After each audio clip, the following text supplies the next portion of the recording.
자꾸 보니까 정이 드는 것 같아요. 복도에서 만났을 때 너무 반갑게 인사해 주시고 마치 여러분 교회 목사 대하듯이 이렇게 대해 주셔서 제 마음이 얼마나 평안하고 그리고 기뻤는지 모릅니다. 다시 한번 이런 기회를 주신 하나님과 또 교회와 또 열심히 들어주시는 여러분에게 감사를 드립니다. 서울의 건물마다 이렇게 교회가 없는 건물이 없다 싶을 정도로 교회가 많잖아요. 보안상 이렇게 교회를 늘 24시간 오픈하지 못하고 이렇게 이제 평일에는 닫아놓고 잠가놓는 그런 교회들이 많습니다. 목양교회는 이렇게 자체 건물이 있고 또 이렇게 스태프들도 많고 봉사자들도 많아서 얼마나 좋은 교회인지 모르겠어요. 근데 이제 되게 이렇게 이제 문을 잠궈 놓고 또 필요할 때만 와서 문 열고 예배드리고 기도하고 가고 이제 그러는 교회들이 많은데 어느 날 아침에 이제 예배를 준비하기 위해서 이제 그 교회 목사님 관리하시는 분이 남들보다 일찍 이제 교회를 이제 갔는데 누가 교회 문 앞에서 막 이렇게 어슬렁어슬렁 거리는 거예요. 그래서 가만히 봤더니 간밤에 아마 노숙자였던 것 같아요. 술이 이만큼 취했던 노숙자가 아주 술이 덜 깨가지고 교회 문 현관을 발로 쾅쾅 차면서 막 이제 두드리면서 누구 나오라고 그러는 거죠. 예. 나와, 예, 나와, 예, 예. 하나님 나와 하고 막 이렇게 문을 막 두드리는 거예요. 예. 당황했던 이 관리하시는 지사님께서 막 쫓아가가지고 그분한테 이렇게 얘기했대요. 여기 그런 분 안 계세요. 네. 저는 이곳에 하나님이 계신 줄로 믿습니다. 네, 하나님이 공간 안에 계시고 하나님의 영이 저와 여러분 안에 충만하게 거하고 계신 줄로 믿습니다. 제가 오늘도 두 문제를 퀴즈를 드릴 텐데 맨날 이제 책을 드렸는데 책을 많이 사주셨대요. 그래서 맞추신 분한테 또 책이 또 가면 좀 그러니까 오늘은 두 문제 두 분에게 맞추시면은 여기 카페가 또 너무너무 아름답고 이쁘더라고요. 카페에서 커피 마시는 즐거움도 좋을 것 같아요. 그래서 맞추시는 분에게는 아메리카노 이용권 2장씩을 선물로 드리도록 하겠습니다. 제가 퀴즈를 내면 벌쩍 자기 이름과 함께 손을 높이 드셔서 그래서 그분 덕분에 또 다른 분도 함께 커피 마실 수 있는 기회가 있었으면 좋겠습니다. 자, 질문 첫 번째입니다. 바울은 이제 1차, 2차 지난 시간에 2차 전도여행 조금 하다가 말았는데요. 1차 전도여행 끝나고 쓴 편지가 갈라디아서 다음에 이제 예루살렘 공의회라고 하는 예루살렘에서 있었던 중요한 회의에 대해서 말씀을 드렸죠. 자, 그 회의의 결과를 가지고 이제 바울은 2차 전도 여행을 떠납니다. 문제입니다. 바울과 함께 2차 전도 여행의 파트너가 되어서 함께 갔던 사람은 누구일까요?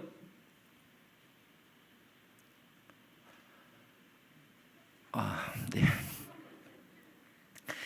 예, 1차 전도행 때 바울과 바나바가 한 팀이 돼서 같이 갔잖아요. 그죠? 예, 여러분 너무 겸손하셔서 대답을 안 하시는 거군요. 예, 바울이 2차 전도행 때는 바나바와 서로 이렇게 갈라섭니다. 그래서 팀 구성을 새롭게 하죠. 그래서 바울과 한 팀이 되어서 2차 전도여행을 떠났던 사람은 누구일까요? 자, 손을 번쩍 들으셔서 네, 대답을 해주시면 좋겠습니다.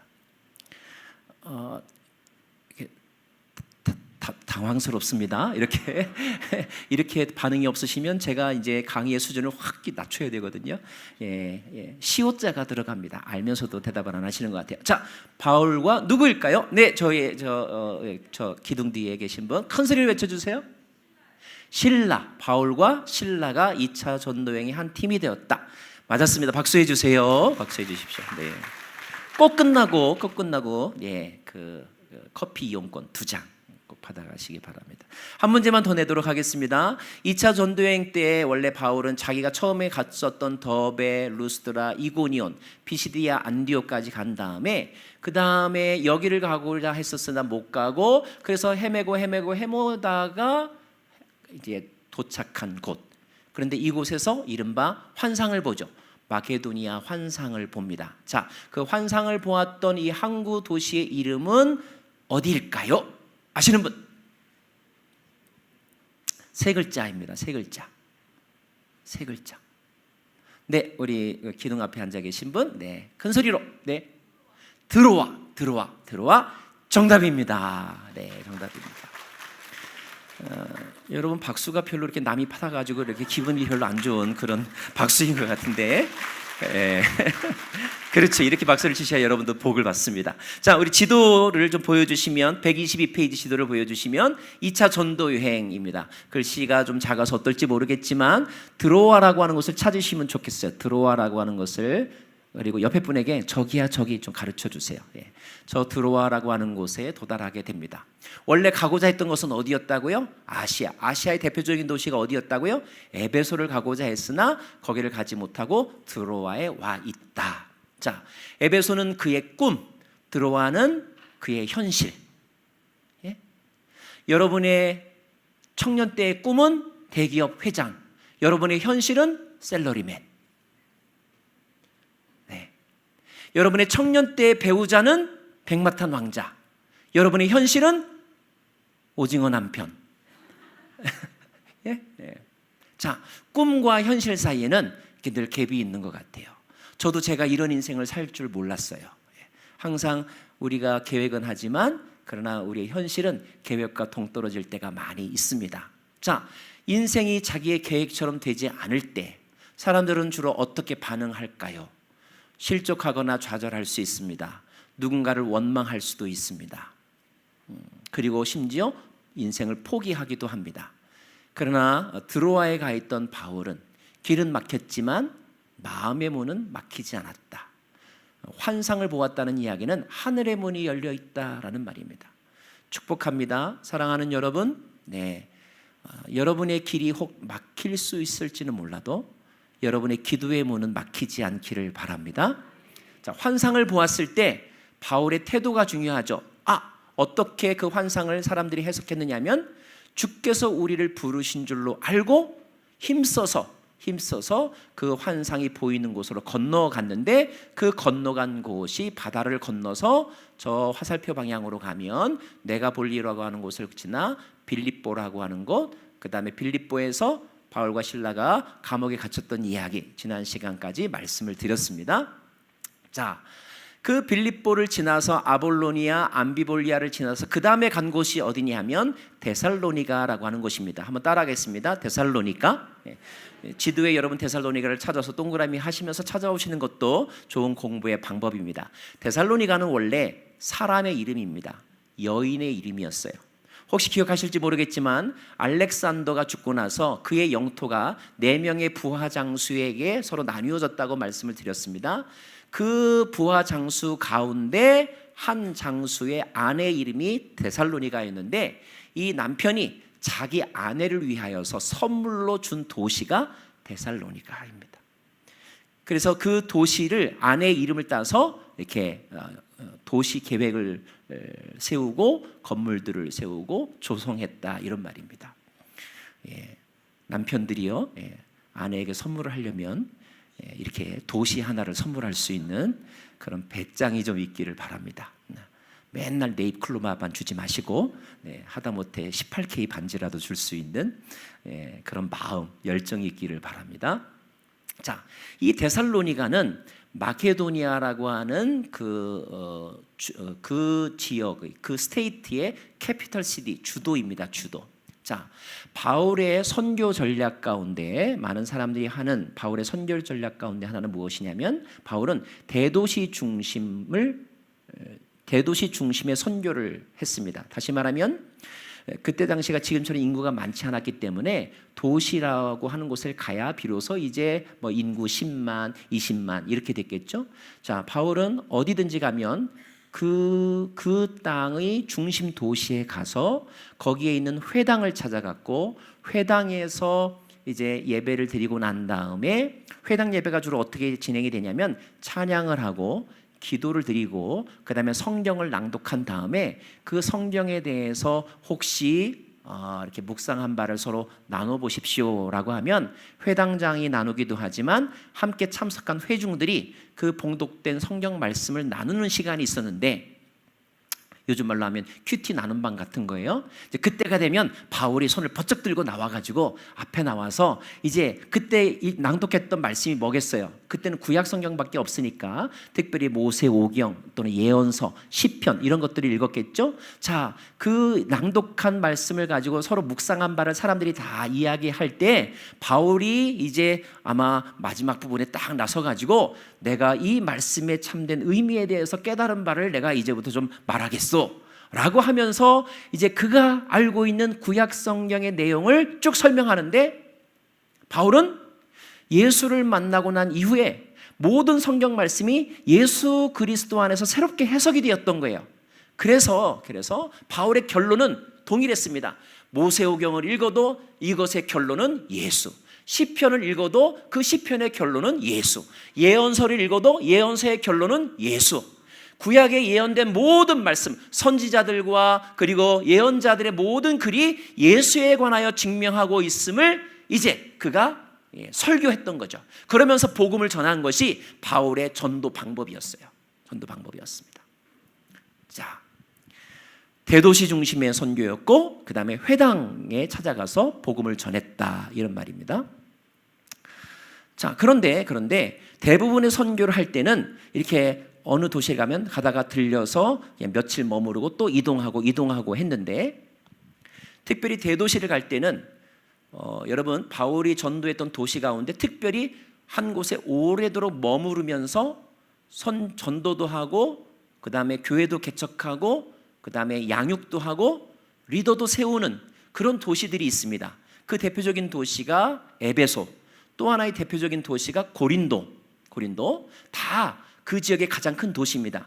또 하나의 도시가 데살로니가였던 것 같아요. 그래서 데살로니가에서도 적어도 바울이 첫째 주, 두 번째 주, 세 번째 주, 3주 동안 머무르면서 이제 말씀을 전합니다. 그리고 아마도 나중에 여러 다른 기록들을 보면 바울은 거기서 더 오랫동안 머무르면서 복음도 전하고 어쩌면 교회도 개척할 생각을 했었던 것 같아요. 그런데 말씀을 전하면 항상 이렇게 듣는 사람도 있고 반대하는 사람도 있거든요. 근데 반대가 유독 심했던 몇몇 도시들이 있었습니다. 데살로니가도 반대가 매우 심했던 도시 가운데 하나였어요.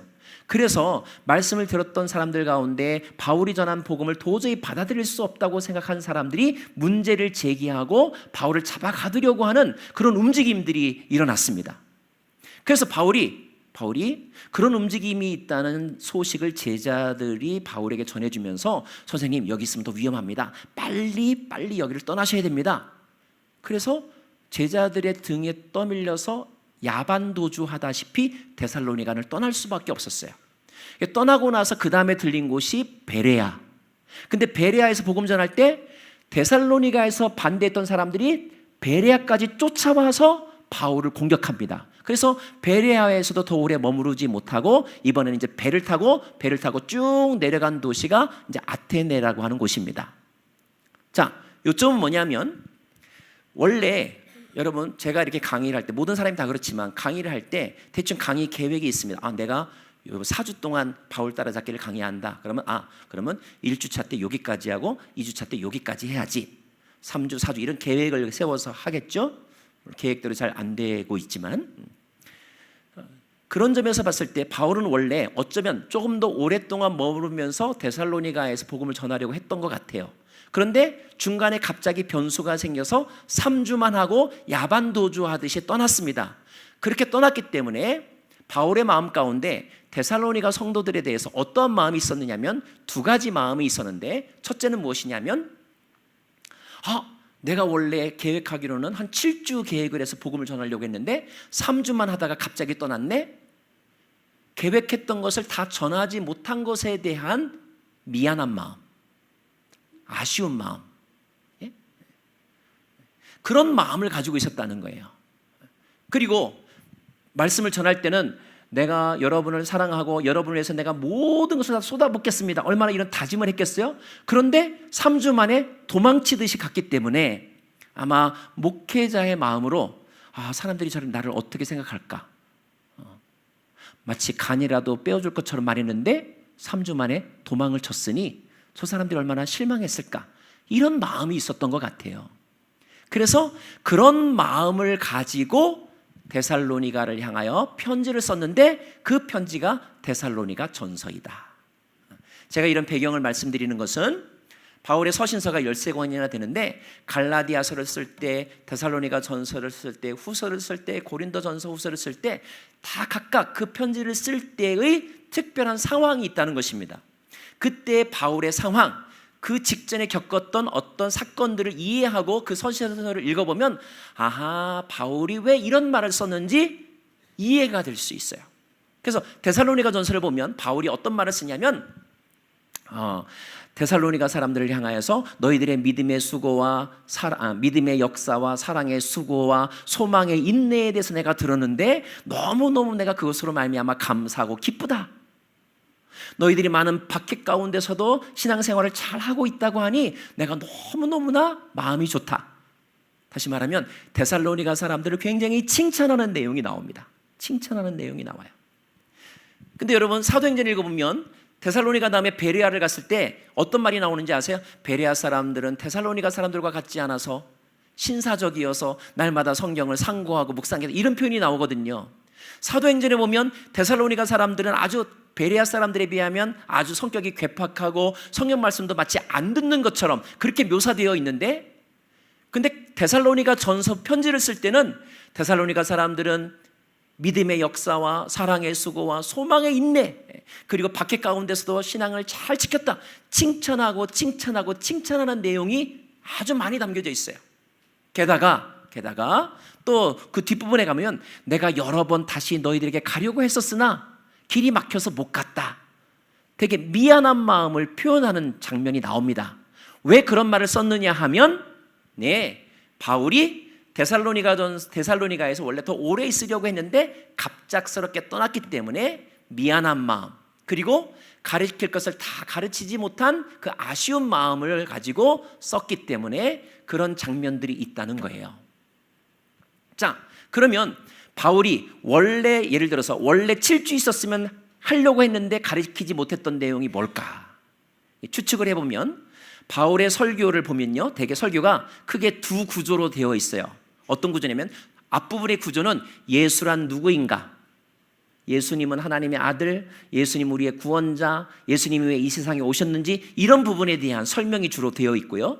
그 다음에 뒷부분은 그런 예수를 믿음으로 구원 얻은 사람들이 어떻게 살아야 하는가가 이제 뒷부분에 주로 이렇게 설교로 나와 있습니다. 그런데 데살로니가에서 사역할 때는 아마도 이 앞부분은 막 하고 뒷부분을 해야 되는데 못하고 떠났던 것 같아요.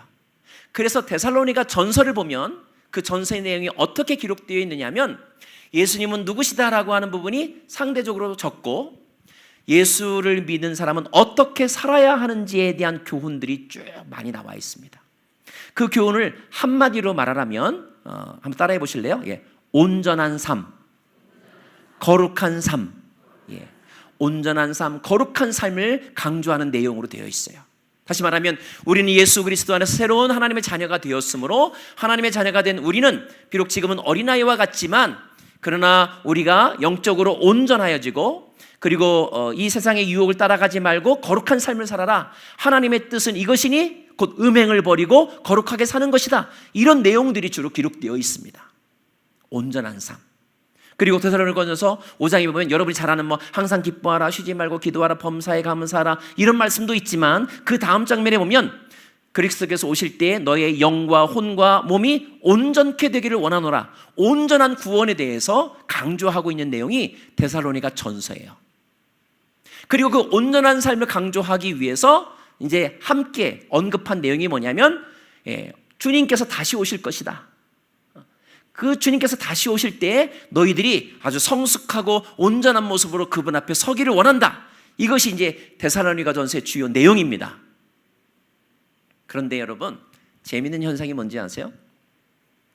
똑같은 설교를 들어도요, 설교 끝나고 이제 가면서 얘기하다 보면 이 사람이 은혜 받은 내용하고 이 사람이 은혜 받은 내용하고 천적으로 달라요. 어떤 거는요, 설교자는 그런 말을 한 적이 없는데 이분은 막 은혜 받았다고 얘기하는 부분도 있어요. 사람은요, 선택적으로 듣고 선택적으로 저장하고 선택적으로 기억하고 선택적으로 인용하는 그런 성향들이 있습니다.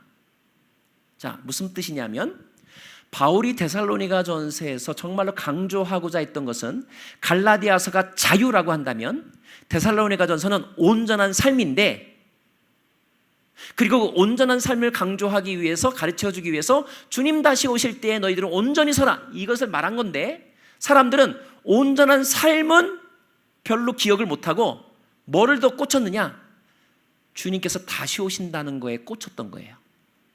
그래서 사람들의 관심이 뭐에 쏠렸냐? 재림에 쏠려 있었습니다.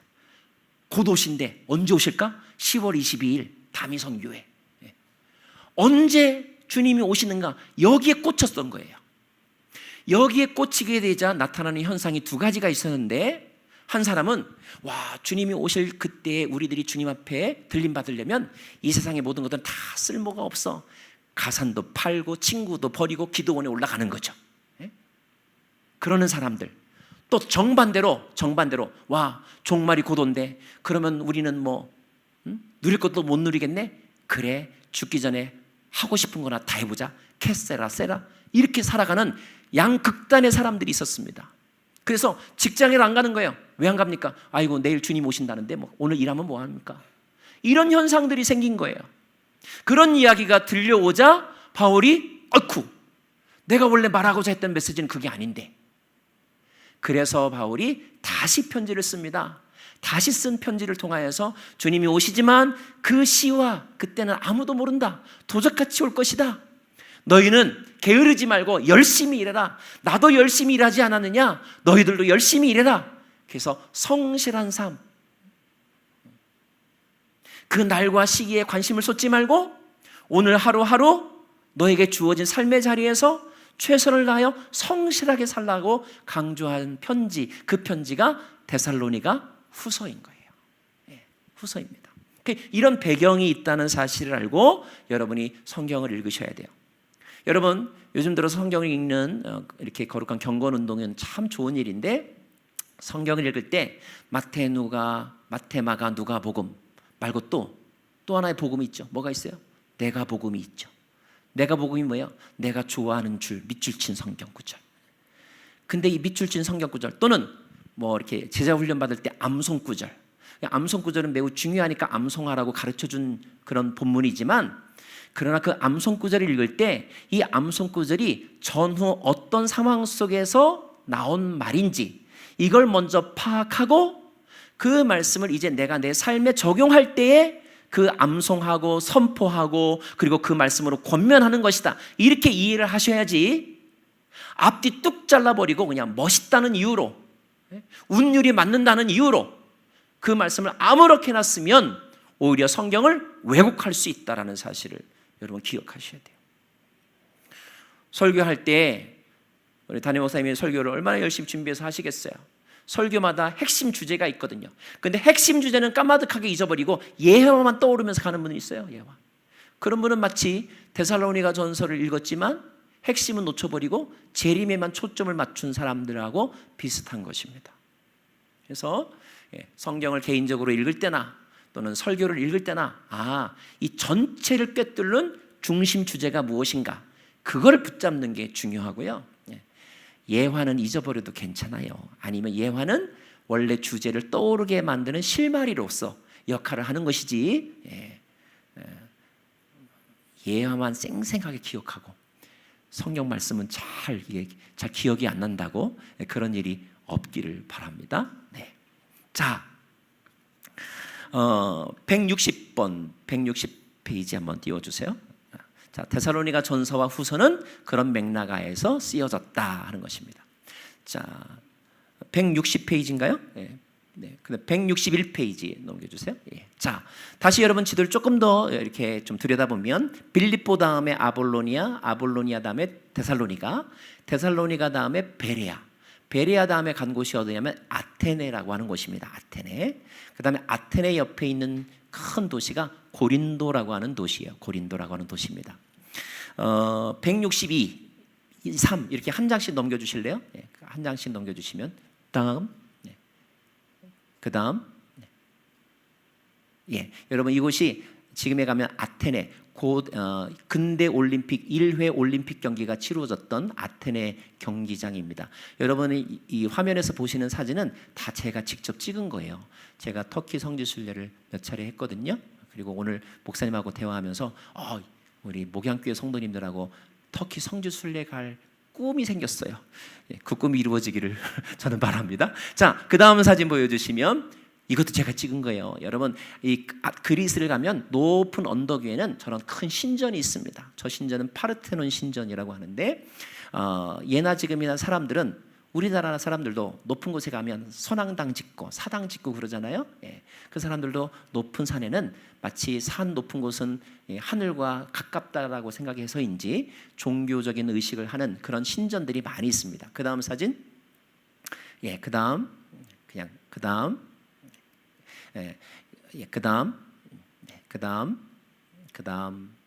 그냥 한 장씩 넘겨주시고요. 아테네를 내려다보는 도시입니다. 지금의 도시가 저렇다는 거예요. 그 다음, 자, 그러니까 바울이 그 아테네에서 이제 신라와 또 이제 디모데를 기다리다가 그 성에 우상이 가득한 것을 보고 마음에 격분하여 이런 표현이 나옵니다. 여러분, 뉴욕을 가거나 아니면 일본의 어떤 도시를 갔을 때 아니면 서울 한복판을 갔을 때 여러분이 무엇을 보고 감탄사를 내뱉을 것인가? 그 감탄사는 좋아서 나오는 감탄사일까? 아니면 안타까움의 감탄사일까? 자, 어떤 똑같은 환경을 볼 때 그것을 경제적인 관점에서 보느냐, 군사적인 관점에서 보느냐, 학문적인 관점에서 보느냐, 영적인 관점에서 보느냐, 뷰보다 뷰포인트가 중요한 거예요. 그죠? 뷰포인트가 중요합니다. 도시 미관이라고 하는 관점에서 보면 와, 여기 대도시네, 저기다 땅 사면 땅값 많이 오르겠네, 이런 생각이 떠오르는 사람이 있을 수도 있지만 어떤 사람은 세상에 이 아름다운 도시의 사람들이 하나님을 모르다니 얼마나 안타까운가, 이런 마음이 떠오르는 사람도 있을 거 아니겠어요? 자, 하나님의 마음으로, 하나님의 눈으로 똑같은 사물을 어떤 관점에서 바라보느냐, 이것이 곧 그 사람의 영성인 것입니다. 여러분의 마음 가운데 하나님의 눈, 하나님의 마음이 가득하기를 바랍니다. 바울은 아테네, 자 보세요. 그 어쩌면 예루살렘에 비하면, 자기가 태어났던 터키의 다소에 비하면 아테네는 훨씬 더 큰 도시이고 그리고 유적의 도시입니다. 아름다운 도시예요. 감탄사만 하고 막 어디 구경할까, 어디 가서 맛집 없나, 이런 것만 생각하고 갈지도 모르겠어요. 그러나 바울은 그런 목적으로 그 도시를 간 것이 아니었기 때문에 하나님의 관점에서 그 도시를 보고 안타까운 마음을 품고 기도할 수밖에 없었고 전도할 수밖에 없었다 하는 거죠. 그래서 회당에서나 장터에서 만나는 사람들과 함께 토론하고 복음을 전했다, 그런 이야기입니다. 그 다음 페이지. 그 다음 이 말씀 중요하죠. 자, 아테네 사람들에게 했던 중요한 메시지 가운데 하나는 이거는 바울 신앙의 핵심이기도 한데, 신전들이 많이 있죠. 일본에 가면 일본의 신전이 섬기는 신이 800만이라고 그래요. 다 사람마다 자기들이 섬기는 신이 있고 그 신을 모셔놓은 신전이 있는데, 그 신전들을 보면서 와, 조각이 아름답네, 이걸 생각한 게 아니라 바울은 말하기를 하나님은 사람이 손으로 지은 집에 계시는 분이 아니시다. 또 사람이 하나님을 위하여 집을 짓는다고 생각하는데 하나님은 사람들에게 집을 헌정받을 만큼 가난하거나 부족한 것이 있는 분이 아니시다. 신전이 있다고 해서 하나님이 계시고 신전이 없다고 해서 하나님이 아니 계신 것이 아니다. 오히려 인간이 하나님을 위해서 집을 짓는 것이 아니라 하나님이 인간의 경계와 한계를 정하시는 분이시다. 여러분 혹시 사무엘상에 보면 다윗이 하나님을 위해서 집을 지어주겠다, 성전을 짓겠다는 마음을 가졌을 때 하나님이 그것을 거절하신 이야기가 있습니다. 거절하실 때 하나님이 이와 똑같은 말씀을 하세요. 무슨 말씀하시냐면, 쉽게 풀이하면 이런 말입니다. 내가 집이 없어가지고 네가 나를 위해서 집을 지어주겠다고? 아니야. 네가 나를 위해서 집을 지어주는 게 아니라 내가 너의 집을 견고하게 세우고 너의 나라를 영원토록 하는 거야. 착각하지 말아라. 여러분, 어떤 분들은요, 신앙생활 열심히 하다 보면요, 나중에는 이런 생각에 빠질 함정이 있어요. 뭐냐면, 내가 하나님 위해서 뭐 해드려야지, 내가 이 교회 뭐 필요하니까 뭐 해야지, 그리고 그걸 해놓고 난 다음에는 이거 내가 했어, 이렇게 생각이 발전하는 경우들이 더러 있습니다. 그때 하나님이 적나라하게 이렇게 말씀하신다는 거예요. 내가 거지여서 너한테 헌금 달라고 하는 줄 아느냐? 내가 가난해서 너에게 동정을 받느냐? 너 어째 나에게 나눠오는 태도가 마치 거지에게 뭐 주듯이 그렇게 하냐? 무슨 큰 인심 쓰듯이 그렇게 헌금하냐? 하나님은 그런 존재가 아니다. 내가 오히려 너의 생명을 정하고 너의 시간을 정하고 너의 살 곳을 정하고 너의 인생을 설계하는 자는 네가 아니라 나다. 우상과 하나님의 차이가 뭔지 아세요? 우상은 인간이 만든 신, 이것이 우상이고요. 하나님은 스스로 계신 분, 오히려 그 하나님이 인간을 만드셨다는 거예요. 사도 바울은 아데네에서 바로 이 메시지를 선포하고 있습니다. 그리고 이 메시지는 지금 이 시대를 살아가고 있는 과학이 발달하고 물질과 그리고 자기 만능 그리고 자기 능력에 심취되어서 도취되어서 나르시시즘에 빠져있는 인간들에게 하나님이 깨우쳐 주시는 말씀인 거예요. 그래, 너희들 달나라까지 하고 화성까지도 간다고 하니 대단하지. 그래, 대단할 거야. 하지만 너희들이 아무리 대단하고 지혜롭다고 한들 하나님의 어리석음만 못하다는 사실을 잊어버리지 말아라. 하나님이 허락하지 않으면 아침에 눈꺼풀도 들 수 없는 것이 인생인 것을 잊어버리지 말아라. 여러분, 가장 큰 기적은요, 내가 오늘도 숨을 쉬고 있다는 거예요. 정말 중환자실에 가 있는 사람은요, 침을 한번 이거 삼키는 게 얼마나 어려운지 몰라요. 위대한 것 같지만 너무나 연약한 것이 인간입니다. 뭐든지 다 할 수 있을 것 같지만 아무것도 할 수 없는 것이 인간이에요. 착각하지 말라는 것입니다. 역사의 주인을 혼동하지 말라는 거예요. 이것이 아테네의 설교입니다. 자, 그 다음 페이지. 그래서 저 빨간 글씨가 뭐냐면 우리가 그를 힘입어 살며 기동하며 존재한다. 이 말은 뭐냐면 그가 우리 때문에 사는 것이 아니라 우리가 그분 때문에 사는 것이지 그분이 우리 때문에 사는 것이 아니다. 한번 따라하겠습니다. 그분 때문에 우리가 살아갑니다. 자, 그 다음 페이지. 자, 그 다음에 이제 건너간 곳이 고린도입니다. 고린도에서 바울은 오랫동안 머물면서 복음을 전합니다. 고린도에서 18개월 동안 복음을 전합니다. 여러분, 고린도는 항구 도시입니다. 굉장히 발달했습니다. 무역이 발달하고 상업이 발달하고 그래서인지 또 많이 몰려들었고 학문도 발달했습니다. 그 시대에 어떤 사람이 저 사람 고린도 사람 같아 라면 두 가지 의미가 있었다고 그래요. 하나는 뭐냐면 말 잘하네. 왜냐하면 고린도나 아테네는 고대 철학이 발달했던 곳이었고 그 당시에는 수사학이 발달했기 때문에 말을 잘하는 것이 매우 중요했어요. 요즘으로 치면 논술 시험을 치렀다 이 말입니다. 그래서 말을 너무너무나 잘하는 거예요. 웅변학원이 횡행했던 시대가 이 시대입니다. 그래서 어떤 사람이 고린도에서 왔대 그러면 와, 말 잘한다.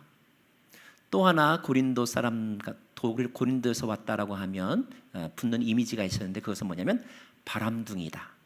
왜 바람둥이냐면요, 여러분, 세상에서 제일 멋있는 남자들은요 되게 이태리 사람이나 그리스 사람들입니다. 얼마나 멋있는 조각미남이에요. 근데 이 시대에 스포츠가 발달했기 때문에 고린도의 남자들은 전부 다 식스팩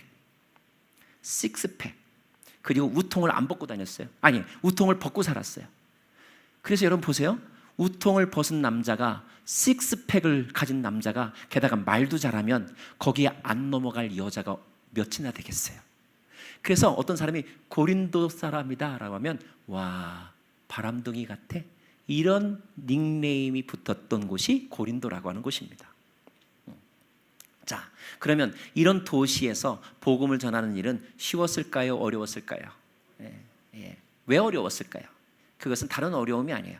영적으로 어렵다는 거예요. 왜냐하면 사람들의 관심이 세속적인 것, 요즘 말하면 외모를 가꾸는데 신경을 쓰고, 옷을 잘 입는데 신경을 쓰고, 운동 잘하는 것에 신경을 쓰고, 돈 많이 버는 것에 신경을 썼기 때문에, 모든 관심이 거기에 쏠려 있었기 때문에 그들에게 십자가의 길, 고난의 길, 하나님의 나라를 위하여 핍박받는 길을 선포할 때 그게 귀에 들어왔겠느냐 이 말이에요. 오히려 이렇게 말하면 들었을지도 모르죠. 예수 믿으면 부자 된대요, 이러면 어쩌면 몰려들었을지도 몰라요. 그래서 번영신학이 발달했을 곳이 고린도입니다. 그런데 그 고린도에서 바울은 무엇을 얘기하는 거예요? 십자가의 도를 이야기하는 거예요. 십자가의 도가 어떤 사람들에게는 어리석어 보이지만, 그러나 나는 거기서 이 십자가의 도밖에 자랑할 것이 없다라고 한 것이 바로 고린도인 것입니다. 고린도. 여러분, 고린도 현상을 잠깐 몇 장 더 컷 보여드릴게요. 그 다음 페이지 보여드리면, 자, 그 다음요. 이게 고린도의 그 아치 건축의 예술입니다. 그 다음요. 그 다음요. 그 다음요. 그 다음요. 신전이고요. 그 다음요. 여러분, 저것이 요즘 말로 하면은 저 명동 사거리의 상가거리입니다. 저 뻥 뚫린 네모대가 네모난 곳이 뭐냐면 동빙고, 얼음 저장 창고입니다. 그렇게 이야기합니다. 그 다음, 여러분 이게 뭔지 아세요? 조각상이, 대리석 조각상입니다. 근데 머리가 없어요. 머리가 왜 없을까요? 전에 설명드린 바에 의하면 저것은 집 앞에 세워놓는 조각상인데, 이사 갈 때마다 사람들이 머리만 쏙 빼가지고 올려가서 거기다 딱 꽂아놓으면 문패와 같은 것입니다. 이것은 우리 집이다. 근데 저게 다 대리석으로 만들어졌다 이거예요. 이것이 고린도의 건축 문화였고, 그리고 이렇게 그 사회 문화 현상이었습니다. 자, 그 다음 고린도에 있는 회당을 나타내는 표시가 저 표식입니다. 그 다음, 자, 고린도에서 이제 복음을 전할 때 복음을 듣는 사람도 있어서 교회가 개척이 됐지만, 바울이 고린도에서 모함을 받아서 체포되어서 법정에 끌려가 재판을 받는 일도 있습니다. 예수님이 빌라도 법정에서 재판을 받듯이 바울은 고린도 총독에게 끌려가서 재판을 받았던 그런 적도 있습니다.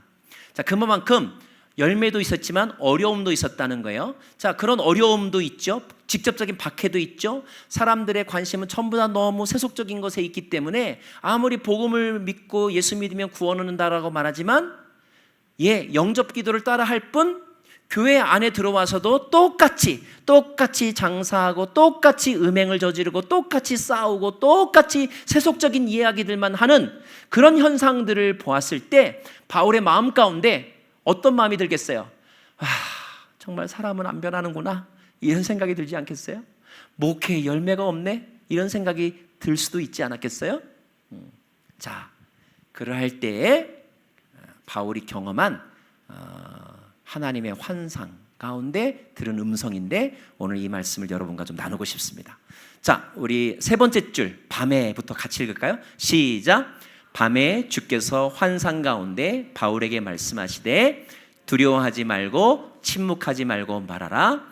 내가 너와 함께 있음에 어떤 사람도 너를 대적하여 해롭게 할 자가 없을 것이니 이는 이 성중에 내 백성이 많음이라 하시더라. 그리고 1년 6개월을 더 머물렀다는 그런 내용이 나와 있습니다. 저는 이 말씀을 통하여서 우리 인생이 기억해야 될 세 가지 교훈이 있다고 강조합니다. 첫 번째는 뭐냐면, 한번 따라하겠습니다. 모든 사람에게는 사명이 있다. 자, 바울은 아마도 너무 힘들어서 그만두고 싶었나 봐요. 오늘은 설교하고 싶지 않고, 오늘은 전도하러 안 나가고 싶었던 적이 있었던 것 같아요.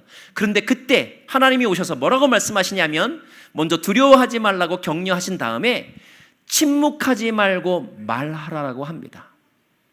하나님이 바울의 상황을 몰라서가 아니야. 바울이 지금 두려움과 염려와 어떤 우울감에 깊이 눌려 있었다는 것을 알고 계심에도 불구하고 하나님은 뭐라고 말씀하시냐면, 그래도 입 다물지 말고 계속해서 전해. 여러분, 사명이란 좋아서 하는 것이 사명이 아니고요, 좋아도 하고 힘들어도 해야 하는 것, 그것을 우리는 사명이라고 말합니다. 여기 우리 주부님들 계신데, 여러분 힘들고 어렵다고 집에 가서 어린이한테 밥상 안 차려줍니까? 내가 졸리다고 아이에게 젖 안 물립니까? 아니죠. 힘들어도 아이 뒷바라지하고, 힘들어도 아기 밤에 똥오줌 가려주고 젖 물리죠. 왜요? 사명이니까.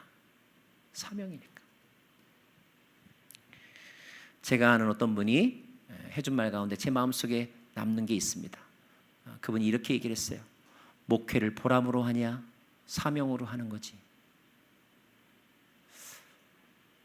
사랑하는 여러분, 하나님이 이 세상에 우리를 보내실 때 모든 사람에게는 그 사람을 통하여 이루고자 하시는 하나님의 계획, 하나님의 뜻이 있는데 그것을 사명이라고 합니다.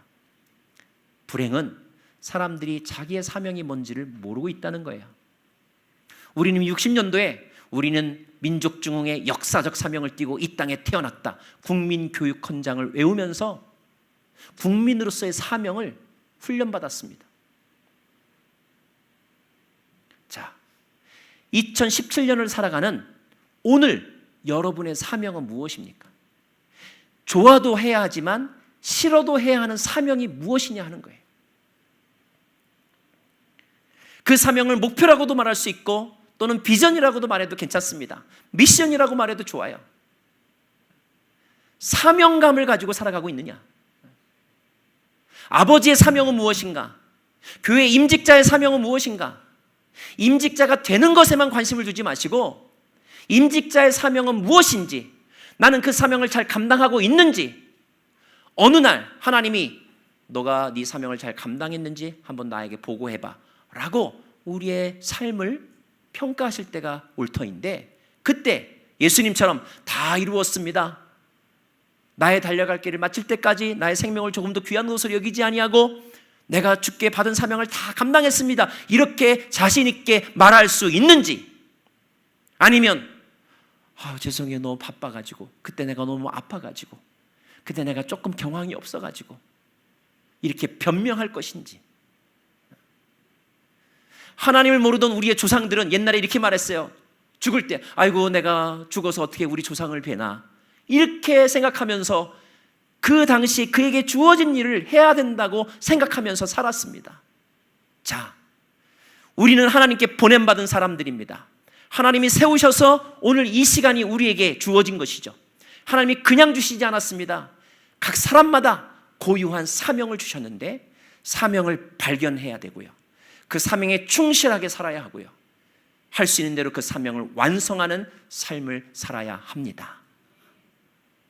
두 번째, 내가 너와 함께 있음에 어떤 사람도 너를 대적하여 해롭게 할 자가 없다. 내가 너와 함께 한다, 이 말을 우리는 성탄절에 4글자로 이렇게 많이 씁니다. 성탄절에 하는 인사말 뭔지 아세요? 임마누엘, 하나님이 나와 함께 하신다, 하나님이 우리와 함께 하신다, 그죠? 임마누엘. 축복할 때도 쓰고 카드에도 씁니다. 임마누엘, 다 그 뜻을 압니다.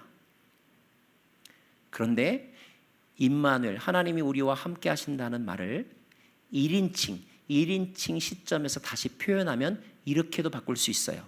어떻게 해요? 자, 한번 저를 따라서 하세요. 나는 혼자가 아닙니다. 나는 혼자가 아닙니다. 맞잖아요. 하나님이 우리와 함께 하신다고 한다면 나는 혼자가 아니잖아요. 근데 우리는 어떻게 살아가고 있어요? 임마누엘 찬양을 하고 임마누엘로 축복을 하지만 항상 집에 가면 뭐예요?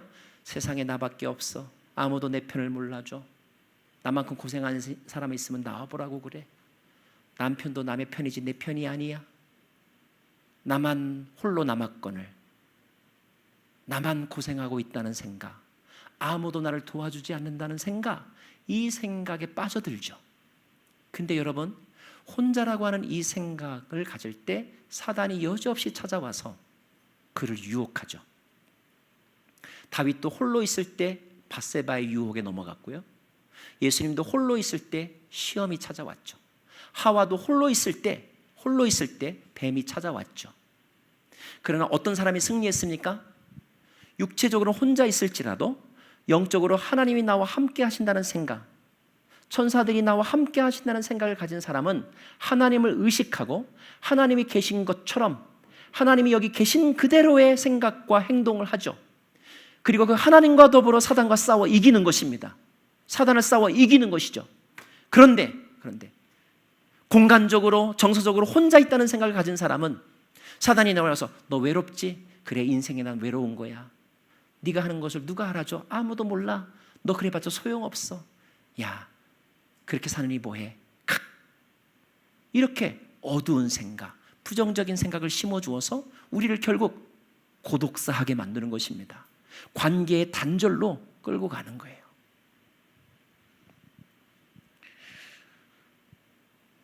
다시 한번 우리 저를 따라서 고백하고 선포해 보십시다. 나는 혼자가 아닙니다.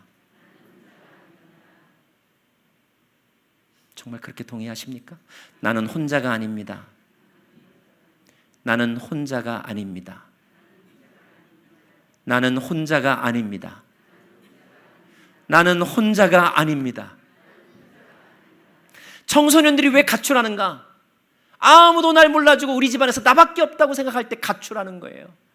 그 가출했을 때 나쁜 친구들, 나쁜 문화가 기다렸다는 듯이 날같이해서 그의 인생을 더 망쳐놓는 거잖아요.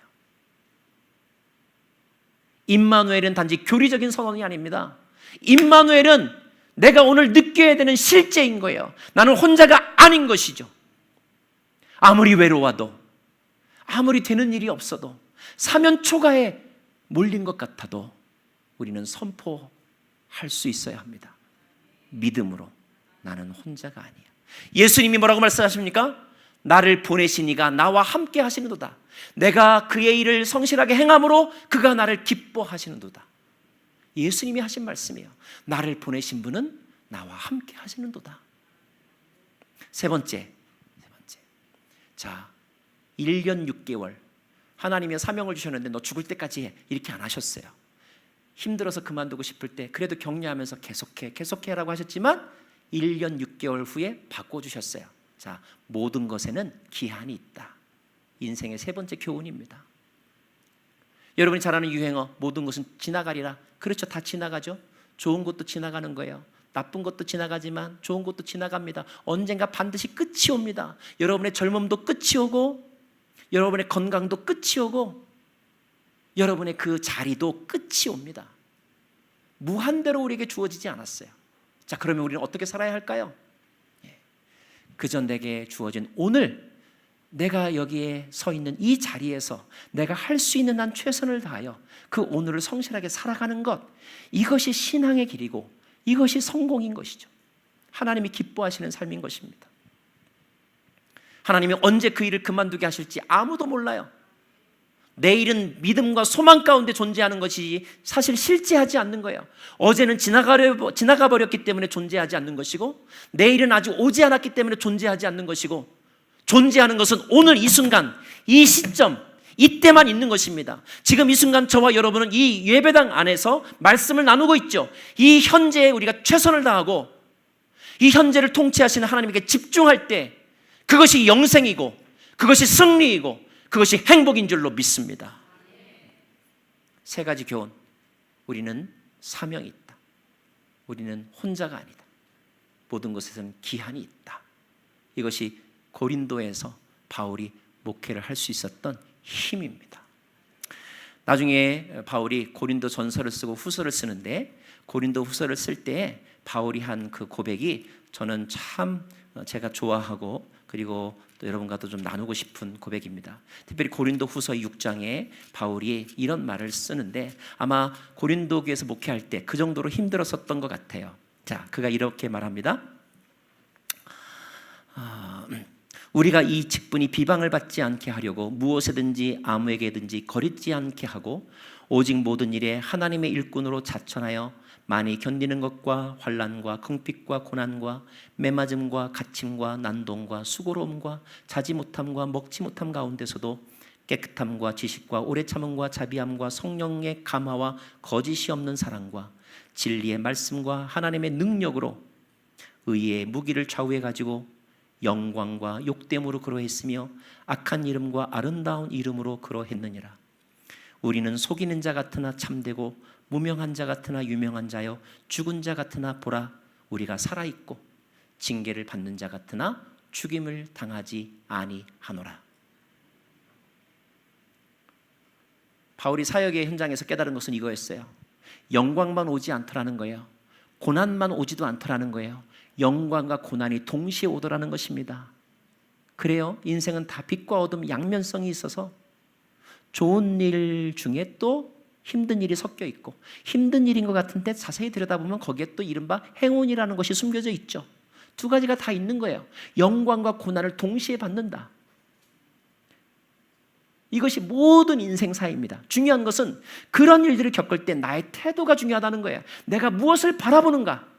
고난도 어떤 의미로 해석하는가? 고난이 힘든 것은 고난이 고통스러워서가 아니라 그 고난이 해석되지 않기 때문에 힘든 것이거든요. 자, 그 고난을 하나님 안에서 해석하게 될 때 남들이 보면 아이고 저 사람 인생 끝났어. 은퇴했대. 아이고 이제 뭐 다 사셨네. 아이고 아프시대. 그래. 남들이 보면 죽은 것 같고 가난한 것 같고 이제 사라지는 것 같으나 바울은 말합니다. 아니다. 나는 무명한 자 같으나 유명하고 죽은 것 같으나 살아있고 연약한 자 같으나 나는 강한 자다라고 선포하는데, 그렇게 선포할 수 있었던 것은 그 바울 안에 죽음을 이기신 살아계신 예수 그리스도가 계셨기 때문입니다. 바울이 혼자 살지 아니하고 내 안에 계신 그리스도와 함께 살았기 때문에 죽는 것도 유익하고 사는 것 또한 그에게 매일매일이 승리요 영생이요 기쁨이었던 것이죠.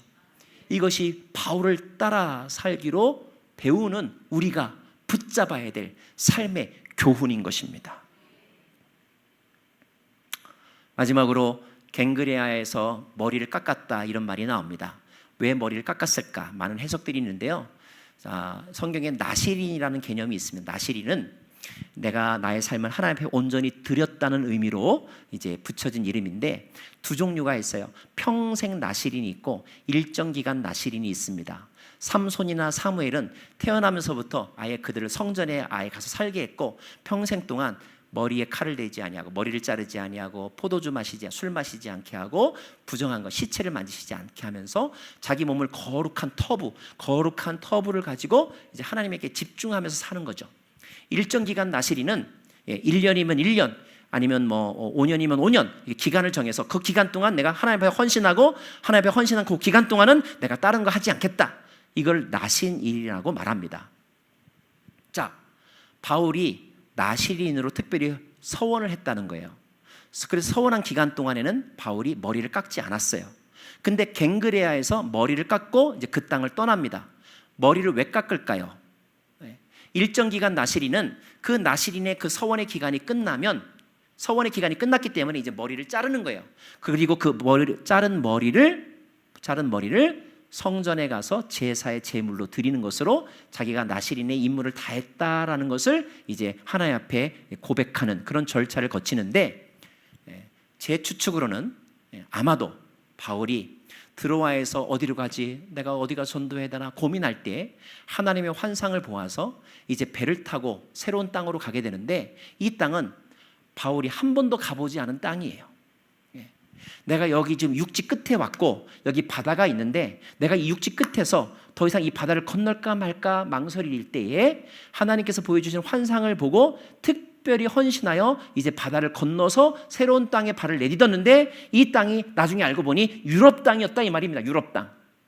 이 땅을 들어갈 때 특별한 마음으로 바울이 헌신하지 않았을까? 그래서 유럽 전도를 하면서 바울이 서원하여 그 기간 동안 머리를 깎지 않고 부정한 것을 만지지 않고 술 마시지 않으면서 유럽 선교에 최선을 다했고, 이제 유럽 선교를 마치고 돌아갈 때 그 서원의 기간이 끝났기 때문에 이제 머리를 자른 것이 아닌가, 그렇게 추측을 합니다. 마지막 메시지 하나만 더 드리고 말씀 마치려고 하는데, 그 갱그레아를 떠나서 갈 때 어디를 들렸다 가느냐 하면 에베소라고 하는 곳을 들렸다가 갑니다. 에베소. 그래서 에베소는 2차 전도 여행 때 개척한 교회가 맞아요. 그런데 보세요. 처음에 원래 에베소를 가려고 했을 때 예수의 영이 막아서 못 갔다고 했죠. 예수의 영이 막아서 못 가고 다른 곳에 가다가 유럽 전도를 하고 이제 고린도에서 1년 반, 전체 한 약 3년여 가까운 유럽 전도를 마치고 돌아갈 때 에베소를 결국 가긴 갑니다. 가긴 가요. 그러면 모든 것이 하나님의 허락하에 이루어지는 일이라고 한다면, 아니 하나님은 왜 그때 내가 가고 싶을 때는 안 가게 하시고 이제 가게 하셨을까? 이렇게 우리가 한 번쯤 이렇게 묵상 질문을 던져볼 수 있다는 거죠. 왜 그때는 못 가게 하고 지금은 가게 하셨을까? 저는 이 드로아 환상에서 몇 가지 제 인생에도 적용하는 중요한 교훈 몇 가지를 얻었는데 그것을 나누면서 이제 말씀 마무리하려고 합니다. 첫째, 하나님의 계획은 사람의 계획과 다르다. 둘째, 바울은 기껏해야 아시아였지만 하나님은 그보다 더 큰 그림, 유럽 전도에 대한 그림을 바울에게 허락해 주셨다. 세 번째, 하나님의 일꾼은 자기가 원하는 것을 하면 안 되고 자기를 필요로 하는 곳에 가서 사역하는 것이 맞다. 바울은 에베소에 가서 전도하고 싶었어요. 그런데 하나님은 아니야, 지금은 그게 급하지 않아. 내가 필요로 하는 것은 바로 유럽 땅이야. 여러분, 여러분이 원하는 사역을 하는 것도 좋죠. 자원해서 하는 거니까. 그런데 사역자는 내가 원하는 일이 아니라 나를 필요로 하는 곳에 나를 던질 수 있는 사람이 사역자인 거예요. 그래서 교회에서 봉사하실 때 나는 안내 봉사하고 싶은데 주차 요원 자꾸 뽑네. 그러면 주차 요원이 필요하구나. 주차 봉사도 하실 수 있는 여러분 되기를 바랍니다. 또 한 가지 이런 생각 해봤습니다. 그러면 결국 왜 나중에 또 에베소는 가게 했을까? 바울의 마음 가운데 에베소에 대한 마음을 품고 있으면 하나님은 언젠가 그 소원을 들어주신다. 지금 당장은 아니지만 언젠가 들어주신다. 나중에 3차 전도여행 때는요, 에베소에서 3년 동안 머물면서 마음껏 목회하게 하십니다. 또 이렇게 또 묵상해 봤어요. 그럼 왜 그때 못 가게 했을까? 어쩌면 하나님은 에베소 목회는 더 준비가 많이 필요했기 때문에 더 준비하라고 훈련시키신 다음에 에베소를 보내셨구나. 이것이 하나님의 계획일 수 있다는 거예요. 내 생각으로는 지금 당장 이거 하고 싶습니다. 내가 생각하기엔 나는 이거 너무 잘할 것 같아요. 나 이거 하게 해주세요. 언제? 지금 당장. 그런데 하나님의 생각은 아니야, 좀 준비가 덜 된 것 같은데, 또는 네가 조금 더 훈련을 쌓고 그 일을 하면 더 크게 쓰임받을 수 있을 것 같은데, 아니야, 너는 그걸 하고 싶지만 내가 필요한 것은 바로 이 자리야. 이 일을 먼저 좀 도와주지 않겠니? 하나님은 그렇게 우리를 이끌어 가시기도 한다는 것입니다. 이 하나님의 마음과 내 마음이 일치하면 신앙생활이 즐거운데요, 이 하나님의 마음과 내 마음이 계속해서 평행선을 가면 신앙생활을 해도 너무너무 힘든 거예요. 기쁨이 없는 거예요. 왜? 평행선이니까.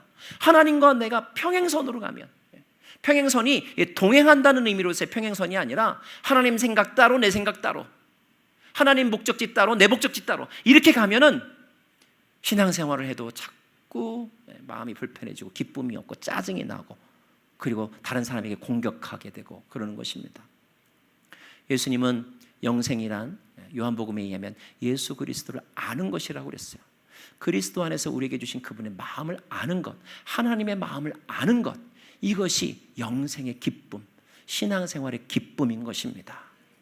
성령께서 여러분에게 은혜 베푸셔서 여러분의 영안이 밝아지고 마음에 감동이 새겨지고 그리고 귀가 열려져서 하나님의 뜻과 그 계획과 그 신비를 순간순간 깨달아가고 그 깨달음의 즐거움으로 기뻐하고 찬양하면서 더불어 함께 하나님의 나라 이루어가는 저와 여러분 되기를 간절히 바랍니다. 우리 찬양 같이 좀 부르고 싶습니다.